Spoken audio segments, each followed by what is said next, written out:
الحمد لله رب العالمين والصلاة والسلام على خاتم الأنبياء والمرسلين وعلى آله وأصحابه ومن تبعهم بإحسان إلى يوم الدين اما بعد۔ آج ہمارے ساتھ حجۃ الوداع کیا ہے تناول میں؟ حجۃ الوداع، اس کے تعلق سے بہت ساری باتیں ہمارے ساتھ ہیں۔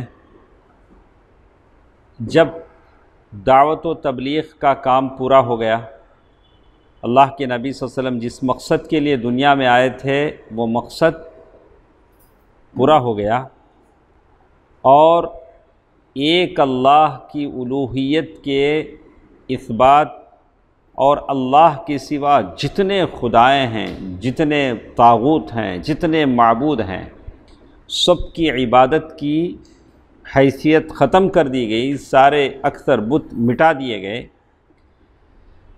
اور رسول اللہ صلی اللہ علیہ وسلم کی رسالت کی بنیاد پر ایک نئے معاشرے کی تعمیر و تشکیل عمل میں آ گئی، تو گویا اب غیب سے ایک طرح کا شعور پیدا ہونے لگا، یہ احساس دلایا گیا کہ دنیا میں آپ صلی اللہ علیہ وسلم کا قیام ختم ہونے کو ہے۔ سمجھ گئے؟ جب سارا کام ختم ہو گیا، رسالت کی بنیاد پر ایک نیا معاشرہ وجود میں آ گیا، توحید کی آبیاری کر دی گئی، ایک طرح سے احساس دلا دیا گیا کہ اب آپ کا دنیا سے جانے کا وقت قریب آ رہا ہے۔ اللہ کے نبی صلی اللہ علیہ وسلم نے اس کا اشارہ بھی دے دیا۔ معاذ بن جبل رضی اللہ تعالی عنہ، ابو موسیٰ اشعری رضی اللہ عنہ، ان دونوں کو یمن کا گورنر بنایا۔ یمن دو حصوں میں تھا مخلاف، تو ایک حصے کا معاذ بن جبل اور دوسرے حصے کا ابو موسیٰ اشعری رضی اللہ عنہ۔ رخصت کرنے کے لیے اللہ کے نبی صلی اللہ علیہ وسلم چلے، انہوں اونٹنی پر سوار ہیں، دور تک جا رہے ہیں۔ اللہ کے نبی صلی اللہ علیہ وسلم رخصت کرتے ہوئے فرماتے ہیں، اے معاذ، کیا فرمانے دیکھیں، ایسا لگتا ہے، غالباً ایسا لگتا ہے کہ تم مجھ سے میرے اس سال کے بعد نہ مل سکو گے۔ اب جا رہے ہو یہاں سے، اس سال کے بعد مجھ سے نہیں مل سکو گے، غالباً میری اس مسجد اور میری قبر کے پاس سے گزرو گے۔ اب جب آؤ گے تو کیسا رہے گا؟ میری مسجد نبی اور میری قبر کے پاس سے تم کیا کرو گے؟ گزرو گے۔ معاذ بن جبل رضی اللہ عنہ نے جب سنا تو رونے لگے۔ اللہ کے نبی صلی اللہ علیہ وسلم نے منع کیا کہ اے معاذ مت رو، تو اللہ کے نبی صلی اللہ علیہ وسلم نے 9 سن ہجری میں ان کو بھیجا تھا۔ کس سن ہجری میں؟ 9 سن ہجری میں۔ 10 سن ہجری حجۃ الوداع، تو اس کے بعد اللہ کے نبی صلی اللہ علیہ وسلم 81 ڈیز زندہ رہے۔ حجۃ الوداع کے بعد کتنا؟ 81 ڈیز اللہ کے نبی صلی اللہ علیہ وسلم زندہ رہے۔ حقیقت میں کتنے منتھ ہو گئے؟ حقیقت میں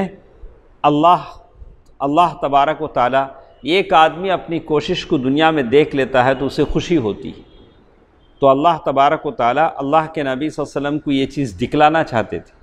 دعوت کے جو ثمرات ہیں، دعوت کے جو اثرات لوگوں میں ہوئے، کیسے لوگ مسلمان ہوئے، وہ مکے کی وہ سنگلاخ وادیاں جہاں کفر و شرک کا طوطی بولتا تھا، جہاں کفر و شرک کے نعرے لگائے جاتے تھے، لبیک اللہم لبیک لا شریک لک لبیک کی صداؤں سے گونجنے لگا۔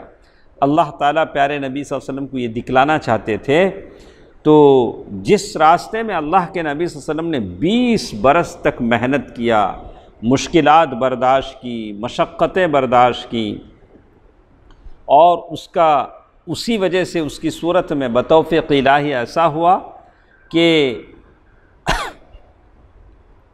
آپ کے حج کے موقع پر جب حج آیا تو سارے قبائل کے لوگ جمع ہو گئے اور لوگ آپ سے دین کے احکام و شرائع سیکھنے لگے حج کے موقع پر۔ تو اور یہ بھی کہ آپ ان سے گواہی بنا لیں، شہادت لے لیں کہ آپ نے امانت ادا کر دی اور پیغام رب کی تبلیغ فرما دی، یہ بھی تھا، اور آپ ان سے شہادت لیں اور امت کی خیر خواہی کا حق ادا فرما دیا۔ تو اس سال اللہ کے نبی صلی اللہ علیہ وسلم نے تاریخی حج مبرور کا اعلان فرما دیا۔ تو اللہ کے نبی صلی اللہ علیہ وسلم فرمایا کہ میں حج پر جا رہا ہوں۔ جیسے اللہ کے نبی صلی اللہ علیہ وسلم کا اعلان ہوا، لوگ قبائل کی شکل میں فوج در فوج جمع ہونے لگے کہ سارے اللہ کے نبی صلی اللہ علیہ وسلم کے ساتھ حج کریں گے۔ بہت بڑی سعادت تھی۔ تو پھر اللہ کے نبی صلی اللہ علیہ وسلم حج کے لیے نکلے سنیچر کے دن، جب کہ ذی قعدہ کے مہینے کے 4 دن باقی تھے۔ ذی قعدہ کے مہینے کے کتنے دن باقی تھے؟ 4 دن باقی تھے۔ رسول اللہ صلی اللہ علیہ وسلم نے حج کی تیاری کی۔ سنیں اکرم کیسا ہے، دیکھیں سنیں کیسا حج کی تیاری۔ تو اس میں کہتے ہیں کہ اللہ کے نبی صلی اللہ علیہ وسلم نے بالوں میں کنگھی کی۔ اللہ کے نبی صلی اللہ علیہ وسلم کے بال کیسے رہتے تھے؟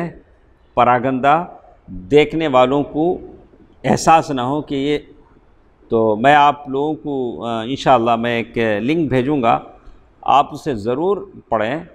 تو کل ایک ایسے ہی واقعہ ہوا، نہیں ہونا چاہیے تھا، کہ ایک مخصوص جماعت کے لوگوں نے حجاب پر جن لوگوں نے فیصلہ دیا، ان ججوں کے خلاف ایک بات کہی۔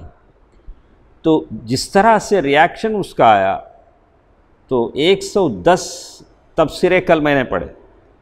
تو وہ تبصرے پڑھنے کے بعد بدن کے رونگٹے کھڑے ہو جاتے ہیں۔ ہمارے تعلق سے جو ادر کمیونٹیز کے لوگ ہیں، ان کی کیا تاثرات ہیں، کیا ان کا فیڈ بیک ہے، کیا سمجھتے ہیں، یا پورے سمجھتے ہیں، یا ایک الگ ٹیم ہے جو اس کے لیے رکھی گئی ہے کہ وہ ایسے کیا لکھیں، کمنٹس لکھیں۔ تو عجیب ہے، لیکن اسلام ہمیں حکم دیتا ہے کہ ہمارے اخلاق سے، ظاہری شکل و صورت سے سامنے والے اسلام کیسا ہے کس سے سمجھیں گے؟ یہ غیر مسلم اسلام کو سمجھنا چاہتا ہے تو وہ قرآن کو نہیں پڑھے گا، حدیث کو نہیں پڑھے گا، کس سے سمجھے گا؟ آپ سے، ان سے، مجھ سے سمجھے گا کہ میں ظاہری شکل و میری صورت میری کیسی ہے، میرا بیہیویئر اخلاق کیسے ہیں، میرا گفتگو کیسے ہے، میرا برتاؤ کیسے ہے، یہ ساری چیزوں کو دیکھ کر وہ اندازہ لگائے گا کیا مسلمان کیسے ہیں۔ تو اللہ کے نبی صلی اللہ علیہ وسلم چاہتے تھے کہ آپ کی ظاہری شکل و صورت کیا ہو، صلی اللہ علیہ وسلم خوبصورت ہو۔ اللہ کے نبی صلی اللہ علیہ وسلم نے بالوں میں کنگھی کی۔ آپ لوگ کرتے ہیں؟ کرتے ہیں؟ ماشاءاللہ، کرنا چاہیے۔ بالوں میں کنگھی کی، تیل لگایا، سبحان اللہ، کیا لگایا؟ تیل لگایا۔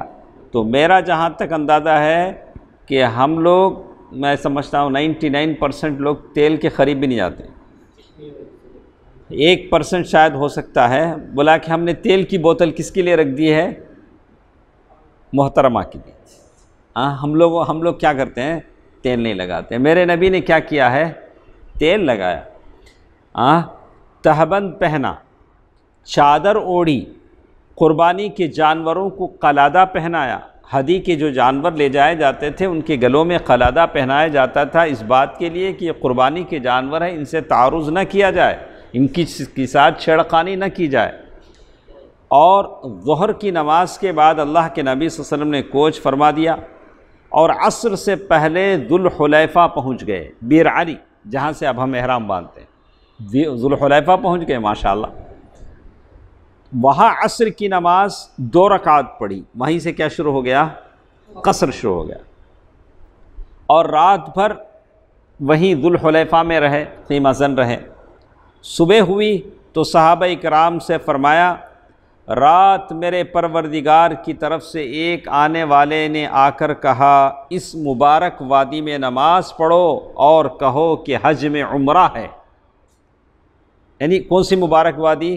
ذوالحلیفہ، بیر علی، وہاں نماز پڑھو۔ ابھی تو بڑی مسجد ہے، دیکھیں آپ، بہت بڑی مسجد ہے، سارے بسیں وہاں ٹھہرتی ہیں، وہاں احرام بھی مل جاتا ہے، بہت ساری چیزیں مل جاتی ہیں، لوگ جاتے ہیں اور وہاں نماز پڑھتے ہیں۔ اور حج میں عمرہ ہے، یعنی حج تمتع۔ حج میں عمرہ ہے کا مطلب آپ ایسا حج کریں جس میں کیا ہو جائے؟ آپ کا عمرہ بھی ہو جائے۔ لیکن اللہ کے نبی صلی اللہ علیہ وسلم نے جو حج کیا وہ کون سا حج تھا؟ قران، حج قران تھا. تو حج قران تھا. دیکھیے شیخ ابن باز رحمہ اللہ یہی کہتے ہیں، علماء کا اور بھی قول ہے جسے آپ بول رہے ہیں، لیکن شیخ ابن باز رحمہ اللہ کہتے ہیں کہ صحیح یہی ہے کہ اللہ کے نبی صلی اللہ علیہ وسلم کا حج قران تھا. پھر ظہر کی نماز سے پہلے آپ نے احرام کے لیے غسل فرمایا، وہاں حمام بنے ہوئے ہیں، لوگ غسل کرتے ہیں. اس کے بعد عائشہ رضی اللہ تعالی عنہا نے آپ کی جسم اطہر پر خوشبو لگائی. کون لگا رہے ہیں؟ بیوی زوجہ محترمہ. اور سر مبارک میں اپنے ہاتھ سے زریرہ اور مشک آمیز خوشبو لگائی. سر کے بالوں میں ہم نے لگا لو، بولے تو بالا سفید ہو جاتے گا، داڑھی لگا کیا کی بولتے لیکن تو اس طرح سے عجیب لوگ بولتے ہیں. تو ام المؤمنین عائشہ رضی اللہ تعالی عنہا نے اللہ کے نبی صلی اللہ علیہ وسلم کے سر کے بالوں میں خوشبو لگائی، داڑھی کے بالوں میں خوشبو لگائی. کتنی لگائی دیکھیے صلی اللہ علیہ وسلم. خوشبو کی چمک آپ کی مانگ اور داڑھی میں دکھائی پڑتی تھی ماشاءاللہ.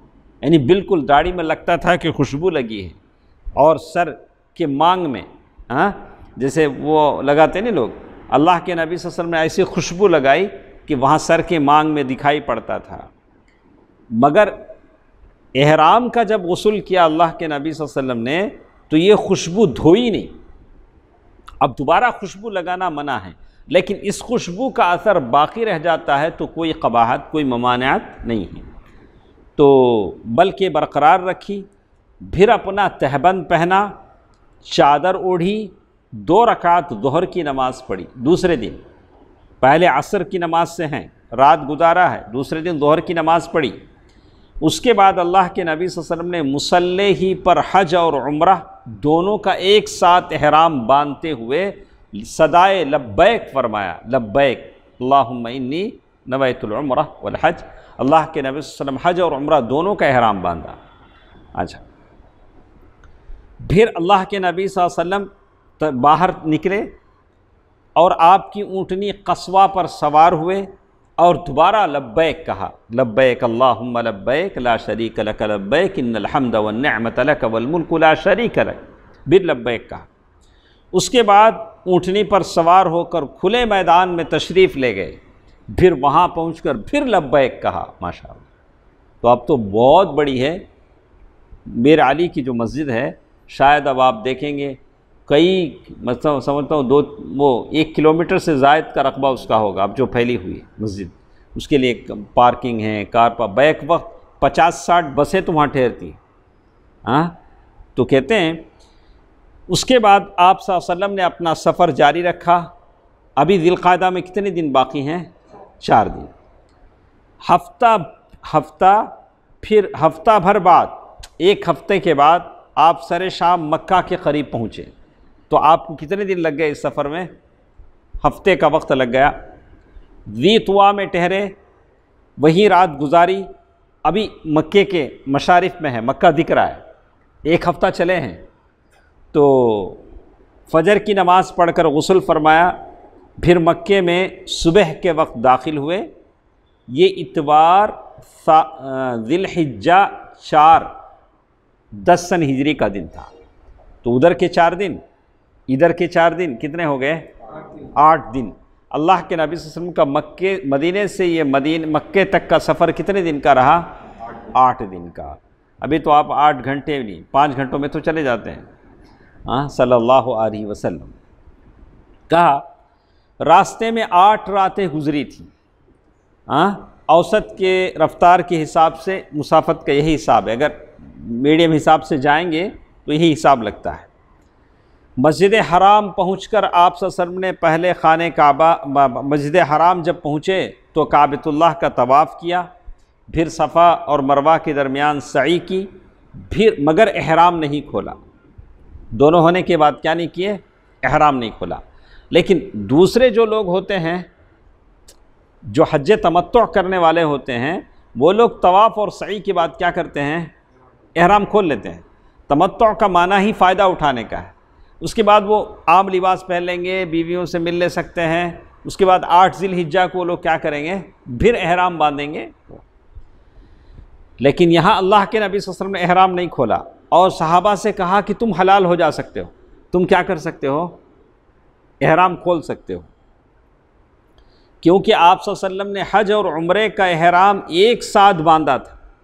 بیر علی میں جب اللہ کے نبی صلی اللہ علیہ وسلم نے نیت کی تھی تو حج اور احرام کا نیت ایک ساتھ باندھا تھا، تو اللہ کے نبی صلی اللہ علیہ وسلم اب عمرے کے بعد بھی حج ہی کی اس میں ہیں، اور اللہ کے نبی صلی اللہ علیہ وسلم نے ہدی کا جانور اپنے ساتھ لایا تھا، اگر نہیں لاتے تو اللہ کے نبی حج تمتع ہو جاتا تھا، تو اپنے ساتھ ہدی قربانی کے جانور لائے تھے۔ طواف و سعی سے فارغ ہو کر آپ نے مکے کے اوپری حصے حجون کے پاس قیام فرمایا، لیکن دوبارہ طواف حج کے سوا اور کوئی طواف نہیں کیا۔ آپ کے ساتھ جو صحابہ کرام اپنے ساتھ ہدی کا جانور نہیں لائے تھے، آپ نے انہیں حکم دیا کہ اپنا احرام عمرے میں تبدیل کر دیں، بیت اللہ کا طواف اور صفا مروہ کی سعی پوری کر کے پوری طرح حلال ہو جائیں۔ اب صحابہ سوچنے لگے، اللہ کے رسول احرام نہیں کھولتے ہیں، ہم کو کھولو بولتے ہیں، کیا کرنا؟ یہ دیکھیے، لیکن چونکہ آپ خود حلال نہیں ہو رہے تھے اس لیے صحابہ کرام کو تردد ہوا۔ تردد بولے تو جاوید میں کنفیوژن، پسو پیش، آگے پیچھے، ہاں کھولنا کی نہیں کھولنا کی، ایسا کوئی سی آپ دکنی بولیں، کچھ بھی بولیں، بہرحال بات ہوئی۔ تو کہتے ہیں آپ صلی اللہ علیہ وسلم نے فرمایا، اگر میں اپنے معاملے کی وہ بات پہلے جان گیا ہوتا جو بعد میں معلوم ہوئی تو میں ہدی نہ لاتا۔ اگر مجھے پہلے معلوم ہوتا تو میں بھی کیا نہیں لاتا؟ ہدی نہ لاتا، اور اگر میرے ساتھ ہدی کا جانور نہ ہوتا تو میں بھی حلال ہو جاتا۔ آپ کا یہ ارشاد سن کر صحابہ کرام نے سر اطاعت خم کر دیا، سارے کیا کرے؟ حلال ہو گئے۔ جن کے پاس ہدی کا جانور نہیں تھا وہ سب حلال ہو گئے۔ اب 4 دن اس میں گزر گئے، 4 ذی الحجہ کو مکہ آئے ہیں، 4 دن گزر گئے، یوم الترویہ 8 ذی الحجہ کا دن تھا۔ 8 ذی الحجہ کو کیا بولتے ہیں؟ یوم الترویہ۔ ترویہ کہتے ہیں اونٹ، تراوی نہیں، ترویہ بولے تو اونٹوں کو پانی پلانا۔ اس دن چونکہ حج کو لوگ نکلتے تھے، اونٹوں کو پانی پلا کے فریش کر لیتے، ترویہ یعنی بھرپور اونٹوں کو چارہ کھلا کے پانی پلا کے ریڈی ہونا۔ تو 8 ذی الحجہ کا وہ دن تھا، اللہ کے نبی صلی اللہ علیہ وسلم مینا تشریف لے گئے۔ صبح صبح ہم لوگ بھی کیا کرتے ہیں؟ فجر سے پہلے ہی احرام باندھ لیتے ہیں یوم الترویہ، اور فجر کے فوری بعد فجر کعبۃ اللہ میں پڑھتے ہیں، اور اس کے بعد چل کر ٹیکسیوں پر جو بھی سواری ہے ہم لوگ کیا کرتے ہیں؟ مینا کی طرف نکل جاتے۔ اللہ کے نبی صلی اللہ علیہ وسلم مینا تشریف لے گئے اور وہاں 9 ذی الحجہ کی صبح تک قیام فرمایا، یعنی 8 ذی الحجہ کو مینا میں رہے، 8 ذی الحجہ کی رات مینا میں گزاری، 9 ذی الحجہ کی صبح مینا میں رہے، اور 8 ذی الحجہ کو جب رہے تو ظہر، عصر، مغرب، عشاء اور فجر 5 وقت کی نمازیں وہیں پڑھی۔ پھر اتنا ٹھہرے مینا میں کہ سورج طلوع نہیں ہو گیا، سورج طلوع ہونے کے بعد مینا چھوڑ کر عرفہ کی طرف چلے۔ یہ لمبا سفر ہے عرفہ کی طرف۔ ہم لوگ تو اس زمانے میں چلے ہی تھے، چل کر ہی چلے تھے، اب سارے چلتے ہیں، ان کو دیکھ کوئی نو چلتے ہیں، ان کو دیکھ، اب قافلے چلتے ہیں، ان کے الگ الگ نشانے ہوتے ہیں، کوئی لاٹھی پہ باٹل لگا لیتا ہے، کوئی کسی قسم کا پردہ لگا لیتا ہے، کپڑا لگا لیتا ہے، اس کو دیکھ کر سارے چلتے ہیں۔ اب تو ماشاءاللہ سواریاں بہت ہیں، ٹرین ہیں، بہت ساری سواریاں ہیں۔ تو یہ سفر ہے مینا سے کہاں تک؟ عرفہ تک۔ پھر اتنی اللہ کے نبی صلی اللہ علیہ وسلم عرفہ کو چل پڑے، وہاں پہنچے تو نمرہ میں خبہ تیار تھا، اللہ کے نبی صلی اللہ علیہ وسلم کے لیے ایک ٹینٹ لگایا گیا تھا عرفہ میں، اسی میں اللہ کے نبی صلی اللہ علیہ وسلم نے نزول فرمایا۔ جب سورج ڈھل گیا، کیا ہوا؟ سورج ڈھل گیا تو آپ کے حکم سے آپ کی اونٹنی قصوہ پر کجاوا کسا گیا، سیٹ کسا گیا، آپ بطن وادی میں تشریف لے گئے عرفہ ہی میں۔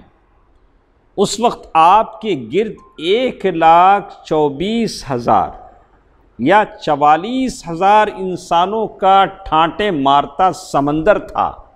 کتنے لوگ تھے؟ معمولی بات ہے ہاں، لیکن اس میں دیکھنے کی بات کیا دیکھیں، آپ نے ان کے درمیان ایک جامع خطبہ ارشاد فرمایا۔ وہاں کیا ساؤنڈ سسٹم تھا؟ کوئی وائرلیس ساؤنڈ سسٹم تھا؟ 1,24,000 صحابہ کو اللہ کے نبی صلی اللہ علیہ وسلم کا خطبہ کیسے سنائی دیا؟ صحابہ کہتے ہیں کہ ہم اپنے خیموں میں تھے، اللہ کے نبی صلی اللہ علیہ وسلم کی آواز ہم تک پہنچ رہی تھی۔ 1,24,000، سوچ کے دیکھیں، امیجن ہاں کیا رہے گا اللہ کے نبی صلی اللہ علیہ وسلم کی آواز۔ میں ہی بولتا ہوں بنا مائک کے تو آپ سن نہیں پاتے ہاں، اللہ کے نبی صلی اللہ علیہ وسلم بول رہے ہیں، 1,24,000 لوگ سن رہے ہیں۔ کیا کہہ رہے ہیں اللہ کے نبی صلی اللہ علیہ وسلم؟ لوگوں میری بات سن لو، کیونکہ میں نہیں جانتا شاید اس سال کے بعد اس مقام پر میں تم سے کبھی نہ مل سکوں، پھر ایسا موقع آئے گا کہ میں یہاں کھڑے ہو کر آپ سے مل سکوں گا، میں نہیں سمجھتا کہ ایسا ہو سکے گا۔ تمہارا خون، تمہارا مال ایک دوسرے پر اسی طرح حرام ہے جس طرح تمہارے آج کے دن، یہ مہینہ جو چل رہا ہے اور موجودہ شہر مکہ جس میں ہم ہیں، لا اقسم بہذا البلد وانت حل بہذا البلد، تو یہ مکہ مکرمہ کی حرمت جیسے ہے، ویسے ایک دوسرے کا خون اور مال بھی ہم پر کیا ہے؟ حرام ہے۔ میں آپ کی جیب میں ہاتھ ڈال کے کچھ چھین نہیں سکتا، غلط طریقے سے آپ کا مال نہیں لے سکتا، زور زبردستی کسی کا خون نہیں بہا سکتا۔ سن لو، جاہلیت کی ہر چیز میرے پاؤں تلے رون دی گئی۔ اللہ کے نبی صلی اللہ علیہ وسلم نے جاہلیت میں جو کچھ ہوا اسے کیا کر دیا؟ ختم کر دیا۔ ہاں، فورفٹ کیا بولیں اسے؟ فورفٹ کر دیا، سیدھا سادہ سا بولا ہوں، زیادہ گاڑی انگلش نہیں، فورفٹ سیدھا سیدھا ہوا۔ اللہ کے نبی صلی اللہ علیہ وسلم نے کیا کر دیا؟ ختم کر دیا۔ جاہلیت کے خون بھی ختم کر دیے۔ جاہلیت میں کسی نے کسی کا قتل کیا تو اس کا ریونج اب لینے کی گنجائش نہیں، اس کا کمپنسیشن اب نہیں، ریونج نہیں، ساری چیزیں ختم۔ اور ہمارے خون میں اللہ کے نبی صلی اللہ علیہ وسلم کہہ رہے ہیں، ہمارے خاندان کا، فیملی کا جو خون ہے، پہلا خون جسے میں ختم کر رہا ہوں وہ ربیعہ بن حارث کے بیٹے کا خون ہے۔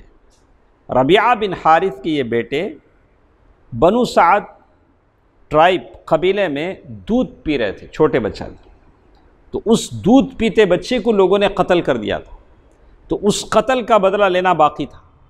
اللہ کے نبی صلی اللہ علیہ وسلم نے اس قتل کو کیا کر دیا؟ معاف کر دیا۔ اور قتل کرنے والے بنو حذیل تھے، بنو حذیل، تو ان سے ریونج لینا باقی تھا، اللہ ختم کر دیا۔ اور اسی طرح اللہ کے نبی صلی اللہ علیہ وسلم نے جاہلیت کا انٹرسٹ بھی ختم کر دیا، سود ختم کر دیا۔ اور سب سے پہلے دیکھیے، آرڈر دینا الگ ہے، بھائی چندہ دو، بھائی سوپ دو، اللہ کے راستے میں دو، میں خود جیب سے نکال کے دینا یہ الگ ہے۔ کوئی چیز کا حکم نافذ کرنا یہ بات الگ ہے، لیکن اس حکم کو جو نافذ ہو رہا ہے پہلے اپنی فیملی، اپنی زندگی میں لاگو کرنا یہ الگ ہے۔ اللہ کے نبی صلی اللہ علیہ وسلم نے خونوں کی معافی کی بات کہی تو پہلے اپنے خاندان کے خون کے ریونج کو معاف کیا۔ سود کی معافی کی بات کہی تو پہلے اپنے سود کو معاف کیا۔ دیکھیے، ہمارے سود میں سب سے پہلا سود جسے میں ختم کر رہا ہوں وہ عباس بن عبد المطلب کا سود ہے۔ کس کا انٹرسٹ ہے؟ یہ آئیڈیل ہے، یہ نمونہ ہے، یہ اسوہ ہے۔ اب یہ سارا کا سارا سود ختم ہے، اب کوئی انٹرسٹ نہیں۔ اور پھر اللہ کے نبی صلی اللہ علیہ وسلم کہتے ہیں، ہاں عورتوں کے بارے میں اللہ سے ڈرو۔ یا لوگ کیا کرتے ہیں؟ عورتوں سے ڈرتے، لیکن عورتوں کے بارے میں اللہ سے نہیں ڈرتے۔ عورتوں کو جہاں اچھا پہنانا، اچھا کھلانا ضروری ہے، وہیں عورتوں کے عمل کی حفاظت کرنا، اسے دیندار بنانا، صحیح عقیدے والی بنانا اس سے زیادہ ضروری ہے۔ ہاں، اچھا پہنانے سے، کھلانے سے اس کا جسم خوبصورت دکھتا ہے، لیکن اس کے عقیدے کو اچھا بنانے سے اس کی نسلیں اچھی لگتی ہیں، ورنہ اس کی نسلیں کیا ہوتی ہیں؟ تباہ برباد ہو جاتی ہیں جب سڑا عقیدے والی بیوی کسی کے گھر میں ہوتی۔ عورتوں کے بارے میں اللہ سے ڈرو کیونکہ تم نے انہیں اللہ کے امانت کے ساتھ لیا ہے، اللہ کی امانت کے ساتھ لیا ہے، دو گواہ عادل ہیں، ولی ہے، بسم اللہ اللہ کے نام سے اسے تمہارے حوالے کیا گیا ہے، اور اللہ کے کلمے کے ذریعے سے وہ عورت تمہارے لیے حلال کی گئی ہے، ان پر تمہارا حق یہ ہے کہ وہ تمہارے بستر پر کسی ایسے شخص کو نہ آنے دیں جو تمہیں گوارا نہیں ہے، تمہاری مرضی کے بغیر وہ کسی کو تمہارے گھر میں داخل ہونے نہیں دیں گی۔ ہاں، اگر وہ ایسا کریں تو تم انہیں مار سکتے ہو، لیکن مار گہری نہیں ہونی چاہیے۔ تو مفسرین نے کہا کہ ضربا غیر مبرح، کیسی مار مارنا؟ کیسا شعیب؟ مسواک کی تو کہتے ہیں لیکن ویسا بھی نہیں ہے، ہاں ویسا بھی نہیں، لیکن سخت مار نہ مارنا، اور تم پر ان کا حق یہ ہے کہ تم انہیں معروف کے ساتھ کھلاؤ اور پہناؤ۔ معروف کسے کہتے ہیں؟ ہاں نہیں، معروف کے ساتھ کھلاؤ کا مطلب ہے وہاں جو لوکل میں جو چلتا ہے، ایک عورت کے لیے پیٹ بھرنے کے لیے کیا چاہیے لوکل میں، اس کی جو بہنیں ہیں، آپ کی جو بہنیں ہیں، اپنے گھروں میں جو کھاتی ہیں، اپنے گھروں میں جو پہنتی ہیں، اسے کیا بولیں گے وہاں جو رائج ہے؟ ہاں وہاں جو لائف اسٹائل جو چلتا ہے، ایسا نہیں کہ میں اتنا کر سکتا، میں ایسا کھلا سکتا، ویسا نہیں۔ بھائی تمہاری بہن کہیں اور ہے، اس کو وہ کھلایا جا رہا ہے، اس کو وہ پہنایا جا رہا ہے، ویسے تم اپنی بیوی کو کیا کرو، یہ بھی کسی کی بیٹی ہے، اسے ویسے پہناؤ، ویسے کھلاؤ معروف کے ساتھ۔ اور تم میں ایسی چیز چھوڑے جا رہا ہوں، ترکت فیکم امرین، اور ایسی چیز چھوڑے جا رہا ہوں، اگر تم نے اسے مضبوطی کے ساتھ پکڑے رہو گے تو تم ہرگز گمراہ نہیں ہوگے، وہ ہے اللہ تعالیٰ کی کتاب۔ یہ خطبہ اللہ کے نبی صلی اللہ علیہ وسلم کا کہاں ہو رہا ہے؟ عرفہ کے میدان میں۔ لوگوں یاد رکھو میرے بعد کوئی نبی آنے والا نہیں۔ قادیانیوں کے لیے ایک چیلنج ہے، لیکن کون دے اللہ تعالیٰ ان کو سمجھ کیسے ملے؟ ابھی بھی بہت سارے انسٹیٹیوٹ میں، تعلیمی مدارس میں، کالجز میں، یونیورسٹیز میں جو ٹیچرز ہیں وہ قادیانی عقیدے سے متاثر ہیں، ملحد ہیں، بے دین ہیں۔ لوگوں یاد رکھو میرے بعد ہر جگہ ہے، صرف وہی نہیں، کچھ ایسے ہیں جو راستے سے کیا ہیں، کچھ لوگ ہیں جو بھٹکے ہوئے ہیں۔ لوگوں یاد رکھو میرے بعد کوئی نبی نہیں ہے اور تمہارے بعد کوئی امت نہیں ہے، لہذا اپنے رب کی عبادت کرنا، 5 وقت کی نماز پڑھنا، رمضان کے روزے رکھنا، خوشی خوشی اپنے مال کی زکوٰۃ دینا۔ آپ دیکھیں گے پوری تقریر میں نبی اکرم نے اللہ کی کبریائی بیان کی، کہیں ایسا نہیں کیا کہ دیکھو میں جا رہا ہوں، خوب زوردار کا بڑی خبر بنانا، اوپر میلا کرنا، اللہ اللہ اللہ۔ اللہ کے نبی صلی اللہ علیہ وسلم نے اپنی ذات کے لیے کچھ نہیں کہا، سارے خطبے میں کیا کہا؟ اللہ تعالیٰ کی کبریائی بیان کی، توحید کو ان کے دلوں میں بسایا اور کہا۔ لیکن آج زمانے میں ہم کچھ اور لوگوں کی باتیں سنتے ہیں تو بالکل کیا ہوتا ہے، مختلف نظر آتی ہیں۔ رمضان کے روزے رکھنا، خوشی خوشی اپنے مال کی زکوٰۃ دینا، زکوٰۃ دیتے وقت پیچھے نہ ہٹنا، اپنے پروردگار کے گھر کا حج کرنا، اپنے حکمرانوں کی اطاعت کرنا۔ ایسا کرو گے تو اپنے پروردگار کی جنت میں داخل ہو جاؤ گے۔ اور آخر میں اللہ کے نبی صلی اللہ علیہ وسلم کہتے ہیں اور تم سے میرے متعلق پوچھا جانے والا ہے تو تم لوگ کیا کہو گے؟ اللہ پوچھے گا کہ تمہارے نبی ہیں، انہوں نے کیا اپنا ڈیوٹی پوری کر دی، حق ادا کر دیا؟ صحابہ نے کہا کہ ہم گواہی دیتے ہیں کہ آپ نے تبلیغ کر دی، پیغام پہنچا دیا، خیر خواہی کا حق ادا کر دیا۔ یہ سن کر اللہ کے نبی صلی اللہ علیہ وسلم نے شہادت کی انگلی آسمان کی طرف اٹھائی، کہا اللہم اشہد اللہم اشہد اللہم اشہد، اور لوگوں کی طرف ایسے اٹھاتے، لوگوں کی طرف جھکاتے، اشارہ کرتے ہوئے فرمایا اے اللہ تو گواہ ہے۔ 3 بار کیا کہا؟ یا اللہ یہ خلق اللہ ہے جو گواہی دے رہی ہے، یا اللہ تو گواہ رہا۔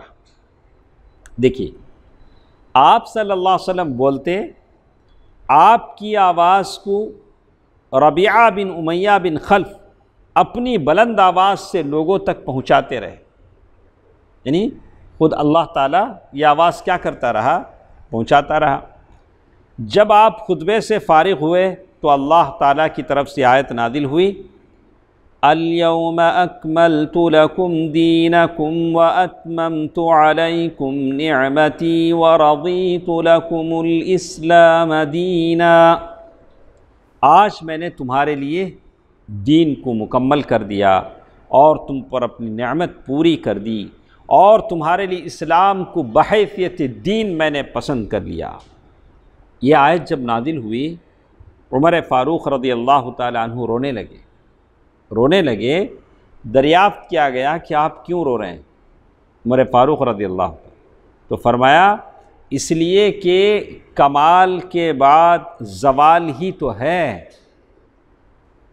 اذا بدأ نقصان، اذا کمل شیء بدأ نقصان۔ جب کوئی چیز جب پوری ہو جاتی ہے تو وہ کیا ہو جاتی ہے؟ گھٹنا شروع ہو جاتی ہے۔ جب آدمی پورا ہٹا کٹا ہو جاتا ہے، جوان ہو جاتا ہے، کڑیلا جوان ہو جاتا ہے، تو پھر کیا ہونے لگتا ہے؟ بس ہر چیز جب پوری ہو جاتی ہے تو وہ زوال ہونا شروع ہو جاتی ہے۔ چاند جب پورا ہو جاتا ہے تو پھر کیا ہونے لگتا ہے؟ ویسے خطبے کے بعد بلال رضی اللہ تعالیٰ عنہ نے اذان دی، عرفہ کا خطبہ تھا، ختم ہوا، پھر اقامت کہی۔ ظہر سے پہلے آج بھی عرفہ کا خطبہ ہوتا ہے، جو سعودی کے جو مفتی ہیں وہ خطبہ دیتے ہیں، لوگ پھر بدلتے رہتے ہیں۔ کہا کہ رسول اللہ صلی اللہ علیہ وسلم نے ظہر کی نماز پڑھائی، اس کے بعد حضرت بلال نے پھر اقامت کہی، آپ نے عصر کی نماز پڑھائی، دونوں نمازیں ملا کر اللہ کی نماز پڑھیں، اور ان دونوں نمازوں کے درمیان کوئی اور نماز نہیں پڑھی۔ لیکن آج بھی جو لوگ ہیں سنت پر عمل کرتے ہیں، ایسے پڑھتے ہیں، لیکن کچھ لوگ ہیں جن کو اپنے اس کا یہ لقوہ لگ چکا ہے، وہ اپنے حساب سے نمازیں ہی پڑھتے ہیں۔ نہیں، ہر نماز پوری کی پوری اپنے وقت کو پڑھنا۔ وہاں جا کر اس محترم جگہ میں بھی کیا کرتے ہیں؟ اپنی مرضی چلانے کی کوشش کرتے ہیں۔ یہ دیکھیے، اس کے بعد سوار ہو کر آپ جائے وقوف پر دوبارہ تشریف لے گئے، اپنی اونٹنی قصوہ کا شکم چٹانوں کی جانب کیا۔ اب وہ اچھا ٹائم ہوتا ہے، آپ دیکھیں ہوں گے عرفہ میں جب عصر کی نماز ہو جاتی ہے، اب لوگ کیا کرنے لگتے ہیں؟ اب دعاؤں میں، مناجات میں لگ جاتے ہیں۔ اللہ کے نبی صلی اللہ علیہ وسلم نے وسیع کیا، چٹانوں کی جانب کیا، اور جبل مشاد پیدل چلنے والوں کی راہ میں جو تودے ہیں ان کو سامنے کیا، اور اللہ کے نبی صلی اللہ علیہ وسلم مسلسل ویسے ہی کھڑے دعا کر رہے ہیں، یہاں تک کہ سورج غروب ہونے لگا، تب تک اللہ کے نبی صلی اللہ علیہ وسلم کیا کرتے رہے؟ دعا کرتے رہے۔ ایسے وقت میں دعا کیا ہوتی ہے؟ وہاں عرفہ کی دعا اللہ تعالیٰ کیا کرتے ہیں؟ ضرور قبول کرتے ہیں۔ اور جب سورج ڈوب گیا، سورج ڈوبنے کے بعد کیا ہوتا ہے؟ مغرب کی نماز کا ٹائم ہوتا ہے، لیکن اللہ کے نبی صلی اللہ علیہ وسلم مغرب کی نماز عرفہ میں نہیں پڑھے، اب جا کے پڑھیں گے مشعر حرام مزدلفہ میں۔ تو اللہ کے نبی صلی اللہ علیہ وسلم نے اپنے پیچھے اسامہ بن زید کو بٹھایا سواری میں، وہاں سے روانہ ہو کر مزدلفہ تشریف لے گئے۔ مزدلفہ بھلے مغرب کی نماز کا ٹائم ہو جائے، کوئی بات نہیں ہے، آپ کیا کریں گے؟ آج بھی ویسے ہی ہوتا ہے، مغرب کی نماز نہیں پڑھتے ہیں، جگہ جگہ بیریکیڈ لگا دی جاتے ہیں، سورج غروب ہونے سے پہلے کسی کو عرفہ سے نکلنے نہیں دیا جاتا، اور سب سے پہلے جو دوسری گاڑیاں ہوتی ہیں مہمانوں کی، دوسرے ممالک سے پہلے وہ گاڑیاں نکلتی ہیں، اس کے بعد لوگ جو پیدل جاتے ہیں۔ تو اللہ کے نبی صلی اللہ علیہ وسلم مزدلفہ آئے تو اللہ کے نبی صلی اللہ علیہ وسلم نے مغرب اور عشاء دونوں نمازیں ملا کے پڑھی، ایک اذان اور 2 اقامت سے پڑھی، درمیان میں کوئی نفل نماز نہیں پڑھی۔ اس کے بعد اللہ کے نبی صلی اللہ علیہ وسلم کچھ دیر لیٹے رہے۔ ہر رات عبادت کرنا افضل ہے، لیکن وہ رات لیٹنا افضل ہے، کچھ دیر سو جائیں۔ تو فجر کی نماز کا جب وقت ہوا، طلوع فجر تک لیٹے رہے۔ جب صبح نمودار ہوتے ہی یہیں سے لوگ کنکریاں چن لیتے ہیں، وہ آس پاس کی پہاڑیوں پہ کیا کرتے ہیں؟ کنکریاں چن کے، دھو کے، مارنا کسے ہے؟ شیطان، لیکن وہ کنکریاں کیا کرتے ہیں؟ دھو لیتے، دھو کے ایک تھیلی میں جمع کر لیتے۔ تو کہتے ہیں فجر کی نماز اقامت پڑھی، اس کے بعد قصوہ پر سوار ہو کر مشعر حرام تشریف لائے اور قبلے رخ ہو کر اللہ تعالیٰ سے دعا فرمائیں۔ یہاں بھی اللہ کے نبی صلی اللہ علیہ وسلم دعا فرمایا، تکبیر، اللہ اکبر، لا الہ الا اللہ، توحید کے کلمات کہے، اتنے دیر تک ٹھہرے رہے کہ یہاں اجالا ہو گیا۔ اب کون سی تاریخ ہے؟ 9 تاریخ کو عرفہ میں رہے، اب کون سی تاریخ ہے؟ 10 تاریخ۔ 10 تاریخ کو بہت کام ہے، مینا جانا ہے، وہاں کنکریاں مارنی ہیں اور سر کے بال نکالنے ہیں، پھر کعبۃ اللہ جا کر طواف کرنے ہیں، بہت سارے کام، عید کا دن ہے۔ تو اس کے بعد سورج طلوع ہونے سے پہلے پہلے مینا کے لیے روانہ ہو گئے، اور اب کی بار فضل بن عباس کو اپنے پیچھے سوار کیا۔ اب کسے بٹھائے ہیں؟ پہلے کسے بٹھائے تھے وہاں؟ اسامہ رضی اللہ، اسامہ بن زید۔ اور بطن محصر میں پہنچے تو سواری کو ذرا تیزی سے دوڑایا۔ ایک وادی آتی ہے بطن محصر، بطن محصر میں جب پہنچے تو جلدی سے نکلے۔ تو کیوں نکلے؟ جیسے لکھتے ہیں کہ وادی غیر المغضوب علیہ، اس کا نام کہا کہ اس لیے کہ وہاں ابرہہ جب ہاتھیوں کا لشکر لایا تھا تو وہاں اس کا ہاتھی بیٹھ گیا تھا، تو وہاں اللہ کا عذاب آیا تھا۔ اللہ کے نبی صلی اللہ علیہ وسلم وہاں سے کیا کرے؟ جلدی جلدی گزرنے لگے۔ پھر جو درمیانی راستہ جمرہ کبریٰ پر نکلتا تھا، اس سے نکل کر جمرہ کبریٰ پر پہنچے۔ اس زمانے میں وہاں ایک درخت بھی تھا، اور جمرہ کبریٰ اس درخت کی نسبت سے بھی معروف تھا۔ اس کے علاوہ جمرہ کبریٰ کو جمرہ عقبہ اور جمرہ اولیٰ بھی کہتے ہیں۔ پھر آپ صلی اللہ علیہ وسلم نے جمرہ کبریٰ کو 7 کنکریاں ماری۔ کتنی؟ 7 کنکریاں ماری۔ ہر کنکری کے ساتھ تکبیر کہتے جاتے تھے، اللہ اکبر، اللہ اکبر۔ کنکریاں چھوٹی چھوٹی تھیں، جنہی چٹکی میں لے کر چلایا جا سکتا تھا، ایسے۔ آج لوگ چپل بھی لے کے مارتے، چھتری بھی لے کے مارتے، چھتری لے کے مارتے، اور غصے میں شیطان تو بھاگا نہیں مجھے لے مار دو، اس کو ایسا سمجھتے ہیں کہ وہ لوگ اس کو مار رہے ہیں۔ سنت کے مطابق کیا ہے؟ اللہ کے نبی صلی اللہ علیہ وسلم نے جتنا مارا ہے اتنا ہے۔ اور وہ صاحب کا تو بہت مشہور ہوا، جو مارتے مارتے وہ سیلفی لے لیے تھے، اب تک بھی وہی چل رہا ہے، سبحان اللہ۔ اچھا دیکھیے، اللہ کے نبی صلی اللہ علیہ وسلم نے اس کے بعد کیا کیا؟ آپ نے یہ کنکریاں بطن وادی میں کھڑے ہو کر ماری تھیں۔ اس کے بعد آپ صلی اللہ علیہ وسلم وہاں قربان گاہ تشریف لائے، مینا ہی میں، جہاں اونٹ ذبح ہوتے ہیں۔ اللہ کے نبی صلی اللہ علیہ وسلم نے اپنے ہاتھ سے 60 پر 3 اونٹ ذبح کیے۔ آپ نے مرغی ذبح کی کبھی؟ 63 کیملز اللہ کے نبی اپنے ہاتھ سے، اپنے ہاتھ سے ذبح کی۔ آج لوگ ذبح کرو بولے تو انہوں ذبح ہو جاتے ہیں، پہلے ڈر کے پیر کانپنے لگتے، نہیں کانپنے لگتے ہیں۔ تو اللہ کے نبی صلی اللہ علیہ وسلم نے اپنے ہاتھ سے ذبح کیے۔ پھر علی رضی اللہ تعالی عنہ کو سونپ دیا، انہوں نے باقی 30 پر 7 اونٹ ذبح کیے۔ کتنے ہوئے پورے؟ 100۔ اس طرح 100 کی تعداد پوری ہو گئی۔ آپ صلی اللہ علیہ وسلم نے حضرت علی کو بھی اپنے ہدی قربانی میں شریک فرما لیا تھا۔ اس کے بعد اور دیکھیے کیسا ہے، ماشاء اللہ، آپ کے حکم سے 100 اونٹ نہیں، ہر اونٹ کے گوشت کا ایک ٹکڑا نکالا گیا اور اسے ملا کر سالن بنایا گیا۔ تو اس طرح اللہ کے نبی صلی اللہ علیہ وسلم نے کتنے اونٹ کا گوشت کھایا؟ 100 اونٹ کے گوشتوں کو اللہ کے نے چکھا۔ تو کہتے ہیں ایک ایک ٹکڑا کاٹ کر ہانڈی میں ڈالا اور پکایا گیا۔ پھر آپ نے اور حضرت علی نے اس گوشت میں سے کچھ تناول فرمایا، اس کا شوربہ پیا، دیکھیں صلی اللہ علیہ وسلم۔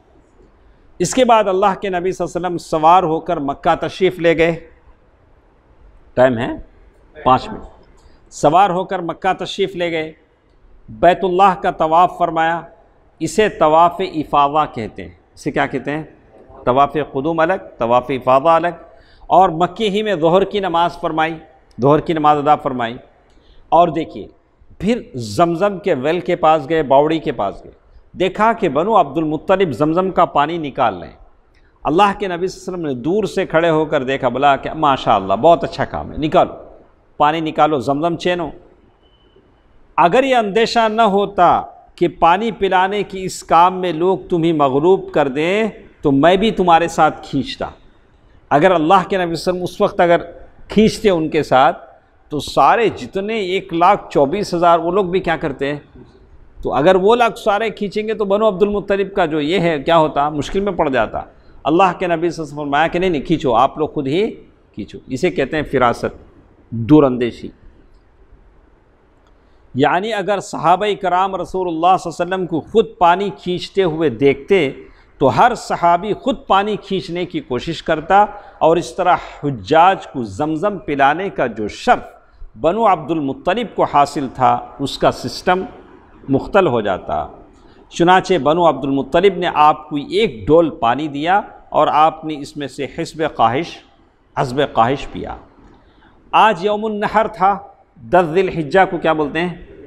یوم النحر، یاد رکھ لی۔ یوم الترویہ کون؟ 8 ذی الحجہ۔ اس کے بعد 8 ذی الحجہ یوم الترویہ، اس کے بعد عرفہ 9 ذی الحجہ، یوم النحر 10 ذی الحجہ، ایام التشریق 11 برات۔ اس کے بعد اللہ کے نبی صلی اللہ علیہ وسلم ذی الحجہ کی 10 تاریخ تھی، نبی صلی اللہ علیہ وسلم نے آج بھی دن چڑھے چاشت کے وقت خطبہ ارشاد فرمایا تھا۔ خطبے کے بعد آپ خچر پر سوار تھے اور علی رضی اللہ تعالی عنہ ارشادات صحابہ کو سنا رہے تھے۔ صحابہ کرام کچھ بیٹھے تھے، کچھ کھڑے تھے۔ آپ نے آج کے خطبے میں وہی باتیں دہرائیں جو کل کے خطبے میں اللہ کی باتیں کہی تھی۔ صحیح بخاری میں اور صحیح مسلم میں حضرت ابو بکرہ رضی اللہ عنہ کا یہ بیان مروی ہے کہ نبی صلی اللہ علیہ وسلم نے ہمیں یوم النحر 10 ذی الحجہ کو خطبہ دیا تو فرمایا استدارت زمان کہیئتی، زمانہ گھوم پھر کر اپنی اصلی حالت پر آ گیا ہے۔ جس دن اللہ تعالیٰ نے یوم خلق السماوات والارض، جس دن اللہ تعالیٰ نے آسمان و زمین کو پیدا کیا، سال 12 مہینے کا ہے۔ ان عدت الشہور عند اللہ 12 شہرا، سال کتنے مہینوں کا ہے؟ 12 مہینوں کا ہے، جن میں سے 4 مہینے حرمت کے ہیں۔ کون سے؟ رجب ایک بول رہے ہیں، ہاں یہ 4 مہینے، 3 پیدر پہ آتے ہیں، 3 متوالیہ و رجب مضر۔ وہ رجب وہ ہے ذی قعدہ، ذی الحجہ اور محرم، ایک رجب مضر جو جمادی الاخرہ اور شعبان کے درمیان ہے۔ آپ نے یہ بھی فرمایا کہ یہ کون سا مہینہ ہے؟ ہم نے کہا اللہ اور اس کا رسول بہتر جانتے ہیں۔ اس پر آپ خاموش رہے، یہاں تک کہ ہم نے سمجھا کہ آپ صلی اللہ علیہ وسلم کوئی اور نام دیں گے، تو اللہ کے نبی صلی اللہ علیہ وسلم نے فرمایا کہ کیا یہ ذی الحجہ کا مہینہ نہیں ہے؟ ہم نے کہا کہ کیوں نہیں؟ آپ نے فرمایا کہ یہ کون سا سٹی ہے، یہ کون سا گاؤں ہے، شہر ہے؟ ہم نے کہا کہ اللہ اور اس کا رسول بہتر جانتے ہیں۔ اس پر آپ خاموش رہے، یہاں تک کہ ہم نے سمجھا کہ آپ کوئی اور نام دینے والے ہیں مکے کو۔ آپ نے فرمایا کہ کیا یہ مکہ نہیں ہے؟ ہم نے کہا کہ کیوں نہیں؟ آپ نے فرمایا کہ اچھا تو یہ دن کون سا ہے؟ ہم نے کہا اللہ اور اس کا رسول بہتر جانتے ہیں۔ اس پر آپ خاموش رہے، ہم نے سمجھا کہ آپ آج کے دن کو کوئی نیا نام دینے والے ہیں۔ پھر آپ نے کہا کہ کیا یہ یوم النحر قربانی کا دن نہیں ہے؟ ہم نے کہا کہ کیوں نہیں؟ ان تمام باتوں کو بولنے کے بعد اللہ کے نبی صلی اللہ علیہ وسلم کہہ رہے ہیں تو سنو، تمہارا خون، تمہارا مال، تمہاری عزتیں ایک دوسرے پر ایسے ہی حرام ہے جیسے تمہارا اس شہر، تمہارا یہ مہینہ، تمہارا آج کے دن کی حرمت ہے۔ تو آج ہم زیادہ کھلواڑ کس سے کرتے ہیں؟ عزتوں سے۔ میرے عزت سے کوئی کھیلتا ہے، میں کسی کی عزت سے کھیلتا ہوں۔ جب عزتوں کا کھلواڑ ایسا رہا تو غیر قوم بھی ساری قوم کی عزتوں سے کیا کرتے ہیں؟ کھلواڑ کرتے ہیں۔ اللہ کے نبی صلی اللہ علیہ وسلم نے اس کے بعد کہا کہ تم لوگ بہت جلد اپنے رب سے ملو گے۔ کیا بات کہہ رہے ہیں؟ تم لوگ بہت جلد اپنے رب سے ملو گے، اور تم سے تمہارے اعمال کے متعلق اللہ تعالیٰ پوچھے گا، لہذا دیکھو میرے بعد پلٹ کر گمراہ نہ ہو جانا، ایک دوسرے کی گردنیں مارنے نہ لگ جانا۔ اور اس کے بعد کہتے ہیں بتاؤ کیا میں نے تبلیغ کر دی؟ صحابہ نے کہا کہ ہاں۔ آپ نے فرمایا اے اللہ گواہ رہ، جو شخص موجود ہے وہ غیر موجود تک میری باتیں پہنچا دے، کیونکہ بعض وہ افراد جن تک یہ باتیں پہنچائی گئیں وہ بعض موجودہ سننے والوں سے زیادہ ان باتوں کو اچھا سمجھیں گے۔ سننے والے بسا اوقات نہیں سمجھ سکتے ہیں، سنانے والے سمجھ سکتے ہیں۔ تو ایک روایت میں ہے کہ آپ نے اس خطبے میں یہ بھی فرمایا کہ یاد رکھو کوئی بھی جرم کرنے والا اپنے سوا کسی اور پر جرم نہیں کرتا، یعنی جرم کرنے والے کو سزا ملے گی، کسی اور کو سزا نہیں ملے گی۔ یاد رکھو کوئی جرم کرنے والا اپنے بیٹے پر یا کوئی بیٹا اپنے باپ پر جرم نہیں کرتا، بیٹے کے جرم کا بدلہ باپ پر، باپ کا جرم کا بدلہ بیٹے پر نہیں ڈالے جائے گا۔ ابھی کوئی غلطی کرتا تو کیا کہیں گے؟ کس کا بیٹا تو کیسا باپ پالے تجھے؟ ارے اس میں باوا کا کیا قصور ہے؟ بیٹا غلطی کرتا ہے تو باوا کا کیا قصور ہے؟ باپ نے اچھا ہی پالا ہوگا۔ اچھا اللہ ساری باتیں کس پہ جاتی ہیں؟ گھرانے پہ جاتی ہیں۔ تو اللہ کے نبی صلی اللہ علیہ وسلم آگے کہا کہ یاد رکھو شیطان مایوس ہو چکا ہے کہ اب تمہارے اس شہر میں کبھی بھی اس کی پوجا کی جائے، لیکن اپنے جن اعمال کو تم حقیر سمجھتے ہو اس کی اطاعت کی جائے اور وہ اسی سے راضی ہوگا۔ تو کچھ اور باتیں انشاءاللہ ہمارے ساتھ ہیں کل کے درس میں، مطلب آدھا پیج ہمارے ساتھ ہے، اس کو ختم کرتے ہیں، آدھا پیج ہمارے ساتھ ہے، یہ پوری چیز ختم ہو جاتی ہے۔ اس کے بعد ایام تشریق ہیں، ایام تشریق 11، 12، 13، 11، 12، 13 اللہ کے نبی صلی اللہ علیہ وسلم مینا میں مقیم رہے۔ اس دوران آپ نے مناسک حج ادا فرمائے اور لوگوں کو شریعت کا حکم سکھاتے رہے، اور جو کام شرک کے اثرات کو وہاں سے مٹاتے رہے۔ اللہ کے نبی صلی اللہ علیہ وسلم نے ایام تشریق کے دن بھی اللہ کے نبی صلی اللہ علیہ وسلم نے خطبہ دیا، اور یہ خطبہ سورہ نصر کے نزول کے بعد دیا گیا۔ سورہ نصر بولے تو اذا جاء نصر اللہ والفتح، ایام تشریق کے ختم ہونے کے بعد یوم النفر، اب ایک کون سا دن؟ 13 ذی الحجہ، اس کو یوم النفر، مینا سے اللہ کے نبی صلی اللہ علیہ وسلم نکلے اور وادی ابطح کے خیف بنی کنانہ میں فروکش ہوئے۔ دن کا باقی ماندہ حصہ وہی گزارا، اور ظہر، عصر، مغرب اور عشاء کی نمازیں وہی پڑھی۔ البتہ عشاء کے بعد تھوڑا سا سو کر اٹھے، پھر سوار ہو کر بیت اللہ تشریف لے گئے اور طواف وداع فرمایا۔ یہ نبی رحمت کا آخری طواف تھا کعبۃ اللہ کے لیے، طواف وداع۔ سفر سے پہلے آپ کیا کرتے ہیں؟ طواف وداع۔ اب تمام مناسک حج سے فارغ ہو کر آپ نے اپنے سواری کا رخ مدینے کی طرف لگا دیا، اس لیے نہیں کہ وہاں پہنچ کر راحت پائیں، اس لیے لگایا کہ پھر اللہ کی خاطر اللہ کے راہ میں پھر ایک نئی جد و جہد کا آغاز فرمائیں صلی اللہ علیہ وسلم۔ انشاءاللہ کل کے درس میں ہم پڑھیں گے اللہ کے نبی صلی اللہ علیہ وسلم کی زندگی کی آخری فوجی مہم، انشاءاللہ کل کے درس میں ہم پڑھیں گے۔ سبحانک اللہم ربنا وبحمدک، اشہد ان لا الہ الا انت استغفرک واتوب الیک، والسلام علیکم ورحمۃ اللہ وبرکاتہ۔